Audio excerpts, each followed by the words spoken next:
যতই pizza pasta biryani খান না কেন, দিন শেষে বাঙালির শান্তি কিন্তু এই কষানো ছোট্ট মাছের চচ্চড়িতে।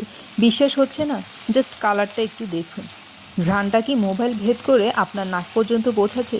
তো আসসালামু আলাইকুম বন্ধুরা, আজকে চলে এসেছি আপনাদের সাথে ছোট মাছের চচ্চড়ির একটা রেসিপি নিয়ে। তো ভিডিওটি শুরু করার আগে আপনাদের কাছে ছোট্ট একটা রিকোয়েস্ট, আপনারা এখনও যারা আমার চ্যানেলটিকে সাবস্ক্রাইব করেননি, প্লিজ আমার চ্যানেলটিকে সাবস্ক্রাইব করে পাশে থাকবেন। তো চলুন বন্ধুরা, এবার ভিডিওটা শুরু করা যাক। তো প্রথমে মাছগুলোকে কেটে ধুয়ে পরিষ্কার করে নিয়েছি। এখন মাছগুলোকে লবণ এবং হলুদ দিয়ে খুব ভালোভাবে মেখে নেব ভেজে নেবার জন্য। তো মাছগুলো মাখানো হয়ে গেছে, এখন মাছগুলোকে খুব আলতো হাতে সুন্দরভাবে ভেজে নেব। এদিকে রান্নার জন্য কড়াইয়ে 1.5 কাপ পরিমাণ পেঁয়াজ কুচি দিয়ে সেগুলোকে ভালোভাবে ভেজে নিলাম এবং ভাজা হয়ে এলে তাতে 1 টেবিল চামচ রসুন বাটা, 1 চা চামচ হলুদ গুঁড়া, 1 চা চামচ মরিচ গুঁড়া, 1.5 চা চামচ জিরা গুঁড়া, 1 চা চামচ ধনিয়া গুঁড়া এবং স্বাদ মতো লবণ দিয়ে সবগুলো মশলাকে ভালোভাবে কষিয়ে নিলাম। তো মশলা কষানো হয়ে গেছে, এখন ভেজে রাখা মাছগুলোকে কষানো মশলায় দিয়ে খুব ভালোভাবে মিক্স করে নেব। তো মাছগুলো মিক্স করা হয়ে গেছে, এখন এগুলোকে ঢাকনা দিয়ে বেশ কিছুক্ষণ রান্না করে নেব।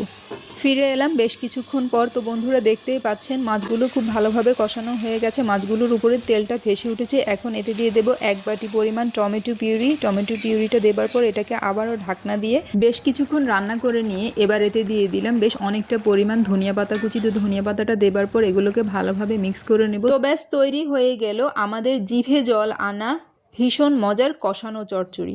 দেখুন কালারটা কত গাঢ় আর লোভনীয় হয়েছে। এটা কি শুধু খাবার না, এটা খাঁটি বাঙালির তৃপ্তি। তো চলুন বন্ধুরা, এবার একটু ট্রাই করে দেখা যাক। আর আপনাদের কার কার এখনই গরম ভাত দিয়ে এটা খেতে ইচ্ছে করছে কমেন্টে সত্যিটা বলে যান। আর ভিডিওটি ভালো লাগলে শেয়ার করে অন্যদের দেখার সুযোগ করে দিবেন এবং চ্যানেলটিকে লাইক এবং সাবস্ক্রাইব করে পাশে থাকবেন।